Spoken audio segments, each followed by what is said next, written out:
اسی طرح انسان کے اندر صفات بھی ہیں، کچھ صفتیں جانوروں کی ہیں، کچھ صفتیں عام مخلوق کی۔ قرآن کہتا ہے ثم قست قلوبکم من بعد ذلک فہی کالحجارہ۔ اے انسانوں، اے میرے بندو، تم میں سے کچھ لوگ ایسے ہیں جن کے دل بنے ہوئے تو ہیں گوشت کے۔ دل کس چیز کا بنتا ہے؟ قرآن حدیث میں ہے ان فی الجسد لمضغہ، انسان کے جسم کے اندر ایک ٹکڑا ہے کس کا؟ گوشت کا، دل کا۔ لیکن قرآن اس گوشت کے ٹکڑے کو کہتا ہے ثم قست قلوبکم۔ بعض انسانوں کے دلوں کے اندر اتنی سختی ہوتی ہے کہ ان کے دل دیکھنے میں تو دل ہوتے ہیں فہی کالحجارہ، لیکن ہوتے ہیں پتھر، پتھر جیسے سخت ہو جاتے۔ پتھر پہ کچھ بھی مارو کوئی فرق نہیں، ان کے دلوں کو کچھ بھی کہو تو کوئی فرق۔ یہ کسی غریب کو دیکھ کر، کسی مجبور کو دیکھ کر، رسیدہ کو دیکھ کر، کسی پریشان حال کو دیکھ کر ذرا بھی ان کا دل نرم نہیں ہوتا۔ ظالم کے سامنے مظلوم روتا ہے، گڑ گڑاتا ہے تو اس کو مزہ آتا ہے۔ اس کا مطلب ہے سینے کے اندر کیا ہے؟ پتھر رکھا۔ پھر اللہ مثال سے سمجھا رہے ہیں ان من الحجارۃ لما يتفجر منه الانہار۔ میرے بندو، کچھ پتھر ایسے ہوتے ہیں جن پتھروں کے اندر سے پانی نکلتا ہے۔ اب دیکھو یہ جو دریا ہے نا، یہ دریا جہاں سے نکلتے ہیں پہاڑوں میں پتھر ہوتے ہیں، بہت سارے پتھروں کے درمیان میں سے چشمہ نکلتا ہے۔ سخت پتھر میں سے کیا نکل رہا ہے؟ پانی۔ وَإِنَّ مِنْهَا لَمَا يَشَّقَّقُ فَيَخْرُجُ مِنْهُ الْمَاءُ۔ کہیں سے تو نہریں نکلتی ہیں۔ کبھی تم ایسا دیکھو کہ پتھر کو توڑو تو اندر پانی کی نمی نظر آئے گی، سرح جس کو کہتے ہیں، نمی۔ وَإِنَّ مِنْهَا لَمَا يَهْبِطُ مِنْ خَشْيَةِ اللَّهِ۔ اور بعض مرتبہ دیکھو پہاڑ کے اوپر پتھر ہے، اچانک وہ پتھر گرتے گرتے کہاں آ جاتا ہے؟ اللہ فرماتا ہے یہ کیسے گرا؟ یہ تو آج تک نہیں گرا تھا، آج کیسے گرا؟ اوپر کوئی بلڈوزر نہیں، کوئی بم نہیں گرا، تو یہ پتھر، یہ سلائڈنگ جو ہوئی ہے اوپر سے، یہ پتھر کیوں آیا نیچے؟ لما یہبط من خشیۃ اللہ۔ اس پتھر کو اللہ کے خوف نے ڈرایا، اس نے جگہ چھوڑ دی، نیچے آ گیا ڈر کے۔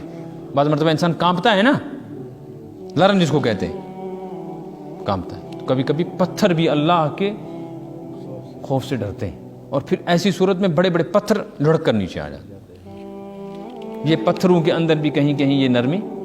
ثم قست قلوبکم من بعد ذلک۔ لیکن بعض انسانوں کے دل ایسے ہوتے ہیں کہ کبھی بھی نرمی نہیں آتی، ان کی آنکھوں سے کبھی آنسو نہیں نکلتے، وہ مظلوم کو دیکھ کر کبھی بھی تڑپتے۔ پتھر ہوئے کہ نہیں ہوئے؟ پتھروں کے اثرات کس میں ہیں؟ دل میں۔ ایسے ہی جانوروں کے اثرات بھی ہوتے ہیں۔ مثال کے طور پہ بھوک لگتی ہے، انسان کھانا تلاش کرتا ہے، ہر جاندار کو کھانا چاہیے۔ بکری کیا کھاتی ہے؟ گھاس کھاتی ہے آپ کے یہاں؟ پتے کھاتی ہے۔ کیا کھاتی ہے؟ پتے کھاتی ہے۔ اس کا پیٹ کس سے بھرتا ہے؟ پتے سے۔ اور شیر کیا کھاتا ہے؟ گوشت کھاتا ہے۔ آپ شیر کو اور بکری کو پکڑ لو، پنجرے میں بند کرو، اور پھر بکری کے سامنے رکھو گوشت اور شیر کے سامنے رکھو پتے، کھائیں گے؟ کیوں نہیں کھاتے؟ جب اس بکری کا پیٹ اس سے بھر رہا ہے پتے سے، تو گوشت سے کیوں نہیں بھرے گا؟ اور جب شیر کا پیٹ بھر رہا ہے گوشت سے، تو پتے سے کیوں نہیں بھرے گا؟ اصل مسئلہ یہ ہے کہ بکری نے ہمیشہ آنکھوں سے دیکھا ہے پتے کھاتے ہوئے دوسری بکریوں کو، اور اس نے کھائی ہیں پتے ہی، اور پتے کھانے سے پیٹ بھرا ہے، تو یہ سمجھتی ہے پیٹ کس سے بھرتا ہے؟ پتے سے بھرتا ہے۔ اور شیر نے ہمیشہ کیا کھایا ہے؟ اس نے اپنے جیسے شیروں کو گوشت کھاتے دیکھا ہے، ورنہ اس سے اسی طرح کے جانور ہیں، گائے بیل، وہ کیا کھاتے ہیں؟ گھاس۔ تو شیر کو پکڑ کے آپ شالیمار میں لے جاؤ، پارک میں وہ رکھو، نشاط باغ میں، کچھ نہیں کھائے گا، بھوکا مر جائے گا۔ اس کی نظر نے اس کو یقین دلایا ہے کہ گوشت سے پیٹ بھرتا ہے، اور بکری کو یقین دلایا ہے کہ پتے سے پیٹ بھرتا ہے۔ اپنے یقین کے خلاف یہ کرنے کو تیار نہیں، بھوک سے مر جائیں گے۔ ایسے انسان دکان سے کماتا ہے تو وہ سوچتا ہے اگر دکان چلی گئی تو بس ختم، میرا معاملہ ختم، کیونکہ یہیں سے پیٹ بھرا ہے نا۔ اسی طرح کا دوسرا انسان ملازمت کرتا ہے، وہ ملازمت سے کما رہا ہے، اس کی ملازمت چلی جاتی ہے تو بس پریشان، وہ مودس۔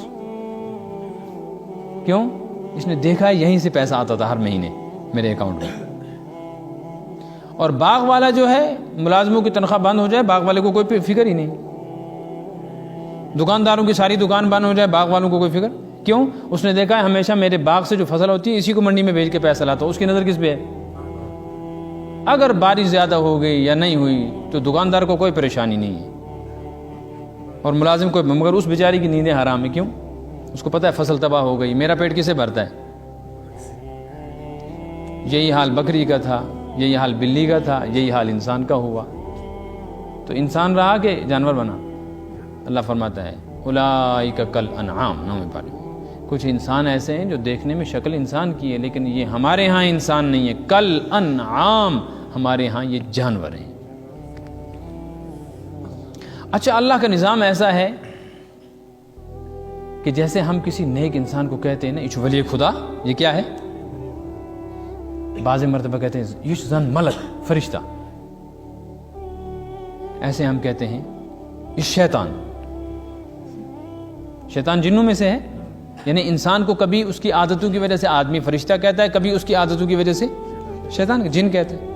ایسے ہی آپ نے دیکھا ہوگا انسان کو کہتا ہے وہ داندہ، ہونیا، تو یہ داند اور ہون نہیں ہے، اس کے اندر کی عادتیں بیل اور کتے کی ہیں، اس لیے انسان بھی اسی نام سے اس کو بلاتا ہے۔ جب انسانوں کے ہاں یہ نظام ہے تو کائنات کے خالق و مالک کے ہاں بھی یہی نظام ہے کہ جیسی عادتیں ہوں گی ہمارے ہاں وہی تمہارا نام لیا جائے گا۔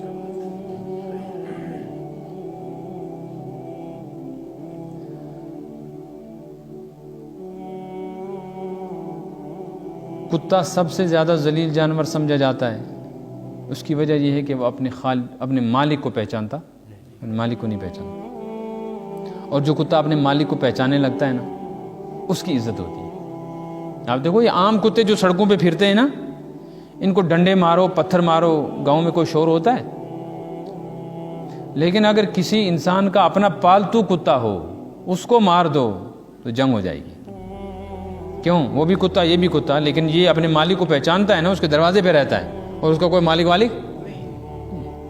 بس یہی حال انسان کا ہے۔ جو اپنے مالک کو نہ پہچانے وہ آوارہ کتا ہے، اس کی کوئی عزت اللہ کے ہاں نہیں، ڈنڈے پڑے، لاٹھی پڑے، کچھ پڑے، یہ چاہے کتنا خوبصورت اور موٹا تازہ ہو دیکھنے میں، ہاں کتنا کرتا ہو، لیکن ہے یہ آوارہ کتا۔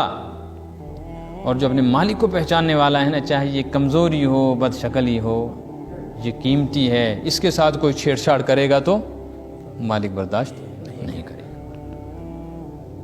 ایک جوان کہیں جا رہا تھا، اس کے ساتھ اس کی بیوی تھی، نئی نئی شادی ہوئی تھی، اور نئے دلہا دلہن جو ہوتے ہیں نا شادی کے بعد 2 دن 3 دن بعد یہ پکنک پہ جاتے ہیں، اب تو نشاط باغ، شالیمار اور گلمرگ اور کیا کیا مرگ میں جاتے ہیں۔ وہ بیچارہ بھی نکلا تھا کہیں اپنی نئی نویلی دلہن کو لے کر، سجا دجا کر، ابھی مہندی بھی لگی ہے، زیورات بھی تو ماری تھی نا، تو بارش ہونے لگی۔ کیا ہوئی؟ راستے چلتے چلتے ایک کمزور سا بندہ چپل کھڑاؤں لگائے ہوئے آ رہا تھا، تو بارش کا پانی جمع تھا سڑک پہ، یہ اتنے زور سے چل رہا تھا کہ اس کی چھینٹیں اڑ رہی تھی چپل سے، سمجھتے نا چھینٹیں؟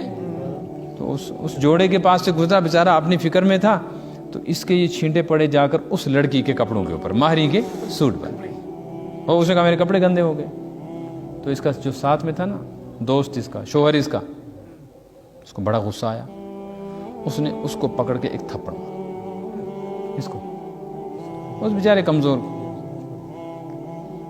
جو نظر نہیں آتا تجھے، میرے دوست پر، میرے پارٹنر کے اوپر تو نے کچڑ اچھالا ہے۔ اس نے تھپڑ کھا کے ایسے دیکھا آسمان، کہا دوستی بڑی چیز ہوتی ہے۔ کیا کہا؟ بڑا لحاظ ہے دوستوں کو دوستی، بس یہ کہا تو وہ تڑپنے لگا، گرا اور مر گیا۔ دلہن رونے لگی، اس کو کیا ہو گیا؟ پکڑ لیا لوگوں نے اس کو، کہا اس نے بددعا کی۔ کس نے؟ اس نے بددعا کی، یا کوئی جادوگر ہے، اس نے جادو کیا تو یہ مر گیا۔ لوگ پکڑ، کیا ہو گیا تجھے، اتنی سی بات پہ تھپڑ پہ تو نہیں یہ کیا؟ اس نے کہا دیکھو میری بددعا سے اگر مرتی تو دنیا مر گئی ہوتی، اصل مسئلہ یہ نہیں ہے، اصل مسئلہ اور ہے۔ انہوں نے کہا کیا؟ کہا اس عورت کے دوست نے دوستی کی وجہ سے اپنے دوست کی بے ادبی پر مجھے تھپڑ مارا، میرے دوست نے اس کی جان لے لی، جب اس کو اپنے دوست کا لحاظ ہے تو مجھے، میرے دوست کو بھی